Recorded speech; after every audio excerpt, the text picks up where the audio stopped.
విద్యార్థి నాయకుడు, Telangana state mineral development corporation మాజీ అధ్యక్షుడు సోదరుడు మన్నె క్రిషాంక్ గారిని ఒక ఫ్రివలస్ కేసులో, అంటే ఒక పనికిమాలిన కేసులో చేయని తప్పుకు ఇవాళ అరెస్టు చేసి ఈ రాష్ట్ర ప్రభుత్వం గత వారం రోజులుగా వేధిస్తా ఉంది.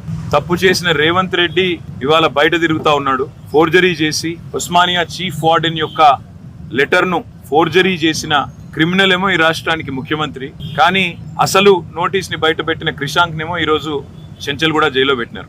దీన్ని బట్టే చెప్పవచ్చు ఈ రాష్ట్రంలో వ్యవస్థ ఎట్లా పనిచేస్తా ఉంది, ఈ రాష్ట్రంలో ప్రభుత్వ పనితీరు ఎట్లా ఉందో దీన్ని బట్టే చెప్పవచ్చు. ఇవాళ ఈ రాష్ట్ర ముఖ్యమంత్రిగా ఉన్న రేవంత్ రెడ్డి గారిని నేను అడుగుతా ఉన్నా, క్రిషాంక్ కనుక పెట్టిన సర్క్యులర్ తప్పైతే నేను ఇదే చెంచల్గూడ జైల్లో నేను జైలుకి పోతాను.